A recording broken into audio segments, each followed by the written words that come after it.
work together, get the level reduced. Solutions are there. I have those solutions. I have n number of shielding solutions. Okay, we can do that for you. Okay, but see, that would be defeating the purpose, because we want better norm to be adopted. Okay.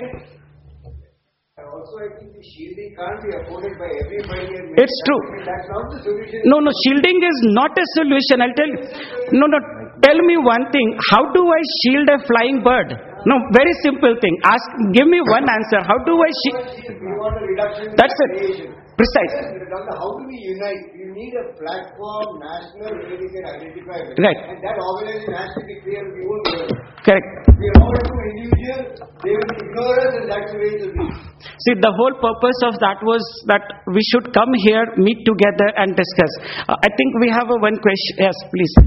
Professor, I appreciate your efforts for all these radiation awareness and Just everything. tell about yourself, because I don't. Yeah, I'm Karmarkar. I work for a private company at Vikhroli. Right. And I'm concerned like everybody. I have some small question like, see, I know it is happening, but a person with a good authority like you know, creating awareness amongst us, but if you put in some additional efforts, of course we are there to help you. Sure. By say writing in newspapers and you know, through the TV, or Juhi is there, you know, she might help you with some film fraternity to help you all. Sure. So that will definitely affect you know, everybody. And one more thing, my question is, can you give us some guidelines or do's and don'ts?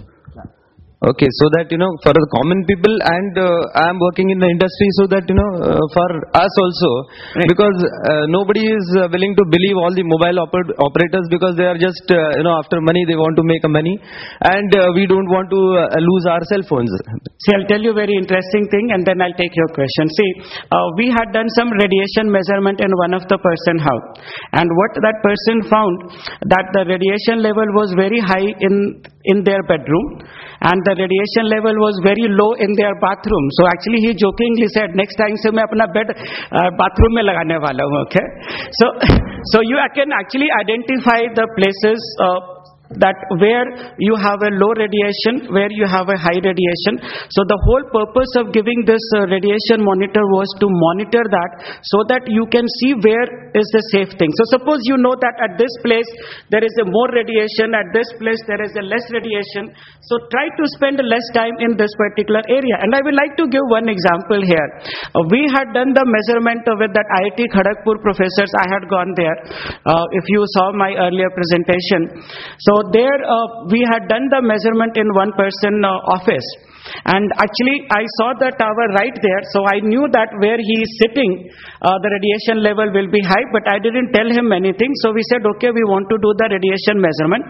So we did the measurement. So I showed him that on his chair what is the radiation level, and I also gave him the solution that, see, instead of putting your chair this way, which is right next to this place, there is a tower behind, why not you put your chair on this side, and then the level at that particular place is at least 1/10 of that.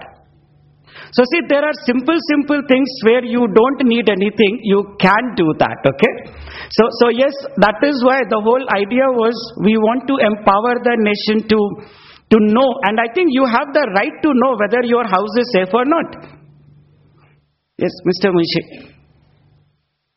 Professor Girish Kumar, when we are saying you measure it with this equipment and you see whether it is high or low, how much is high, how much is low, how do we try and correlate it with something which is health hazard? Right.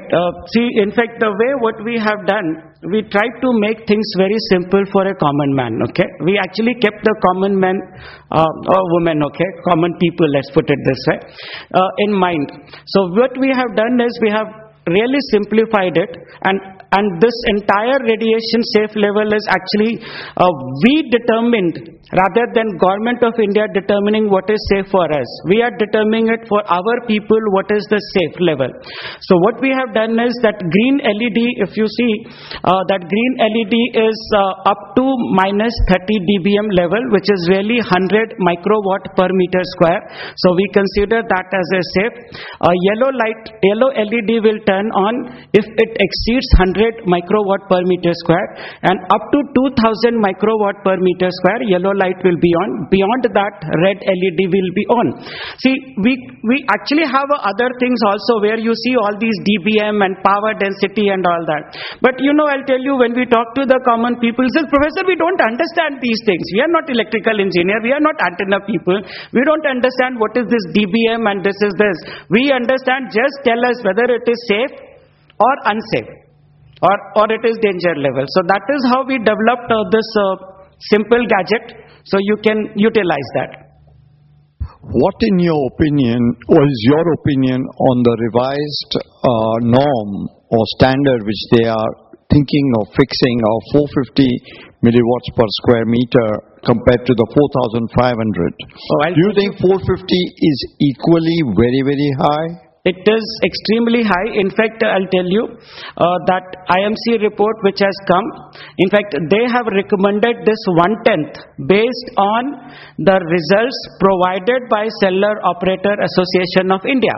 And they mentioned that we are always below 450. So, okay, go ahead, let's make people happy. You do 1/10. Okay, that was the earlier thought. But I'll tell you, they had uploaded this particular thing 20th of January 2011, and they had asked for the feedback of the stakeholders, and the feedback date was 25th February. And in fact, I didn't even come to know, even though I regularly check all these internet what is happening, we came to know only on 29th January something like that has been uploaded. 30th January I came, went through each and everything, and 1st February I personally sat down, wrote some 500 plus emails. That's all I did since morning, and continuously I did. In fact, I kept on writing to the people, please write to the DOT that you are not happy with what you are proposing 1/10. We want at least 0.01 watt, and then that can be moved to 0.001. So they did get good response, and you know what they did? They did not even call me for that open house meeting. And I didn't know that when that meeting happened. Sorry? Yeah, they had held the meeting. What they said that we will do 1/10, and then they sat on it. Then when 1st June this WHO report came, then there was a noise in the parliament. So Sachin Pilot then made a statement on 5th June that oh no, we are doing something about it. IMC has come out with the report. We will say that instead of 2 watt per kg for SAR value, we propose we should adopt 1.6 watt per kg. And as far as the norms are there, we have proposed 1/10 of the norm, and that was 5th June. And there was a lot of debate went on. COAI people totally opposed them. All the telecom operators opposed them. And then just on 14th of November, this has been accepted that they will now adopt this. And that came first time in the newspaper yesterday in Economic Times that Kapil Sibal has said that we are going to enforce this particular thing. Yeah, we have to do that. It has come. Right, we need to do that. We definitely need to do that. We cannot just sit quiet and take this thing. Yeah, Professor, if 450 is the norm, can you tell me, are there any readings observed by anybody between 100 and 450? Oh, yes. I don't see much in 100 to 450. I see more between 0 to 70. Yes, actually speaking, majority of the places where we have found that radiation level is high, generally it goes not really 0, but it is more like 1 to maybe at the most 500 or 1000. So, sorry, to I'm sorry, I'm talking about a milliwatt because I always talk about a microwatt, okay? So in milliwatt, most of the time it is 1 to at the most 100. It has never crossed 100 also. It may be at a very, very rare case where they have put a right tower right in front of you, but generally it is 1 to 100. So we are still talking about very high level. So in fact, actually, after that I met lot of people. In fact, I want to tell you, I even met Kapil Sibal. He talked to me for 15 seconds. I met Sachin Pilot, 15 seconds. All they said is, okay, professor, you give us your card, we will call you back. And that was December 2010.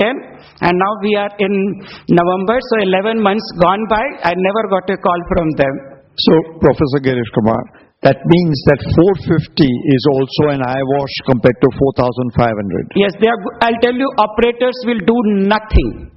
They are not going to reduce the transmitted power at all. They will do nothing. That's it. This is just a paper thing. Even from 2 watt to 1.6 watt. I'll tell you, I have not seen any handset in India, especially a branded handset, which has more than 1.6 watt. So it is just a eyewash. Total eyewash. That 4 watts is their uniform wattage which they are putting in all mobile towers as power. Now, I don't know, is there any standard for this also from the government of 2 watts or 3 watts? No, they are not putting 4 watt. They are putting 20 watt per carrier. And I have all the data from the operators, and today even that person, Manoj, he did not oppose me, he agreed. He said that is what is the government norm. So what we have adopted, it is 20 watt per carrier, and each operator may be having 5-6 carriers, and there could be 3 to 4 operators. So that means 20 multiplied by 4 multiplied by 3. So we are talking about hundreds of watts of power, and that is what I mentioned. We are saying that this is an innovation India has given to the world, this multi-carrier. Yes, because see, all over, no, see, I'll tell you, you can present everything in a very nice manner. See, what you are trying to do, nowhere else in the world, they will allow you to transmit so much power. In India, we are allowing them to transmit as much power as you want. We are blessing the world with innovation. Yeah, in fact, I hope the world does not copy us, right? Sure, definitely. Yeah, you can. I'm in IIT, so, and I think you have my email ID, so you just send an email and you are most welcome to come. Sure, definitely. Sure. Okay, then thank you very much. We do have okay, where is my... Okay, then I would just say thank you very much to all of you for coming here. This kind of an event does not happen on its own. It took us about 2 months of preparation to do this particular thing. So we would like to thank IIT authority. We would like to thank our IIT administration to allow us to do that. And actually speaking, lots of work has been done by our several volunteers. Okay, my students have been working day and night, writing emails to you, following all of them. So I personally would like to thank all my volunteers. I don't see them and all. Yeah, and at least I have one. And one more word for volunteers to send the presentation, please. Sure, definitely you will be. Share the email ID of the participants. Sure. And lastly, but I definitely want to thank all you participants for coming here and sharing your thoughts and listening to us. Thank you very much. Well, Pratigya, I have done your job, okay? We were looking for you. But you can still say something, right? I spoke on your behalf.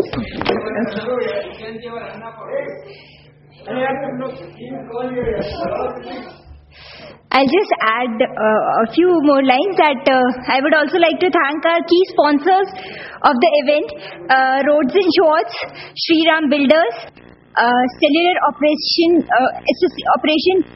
Association of India, NESA for providing the radiation detectors, Ritaroma for snacks, Distillery and Coca-Cola for providing us with beverages.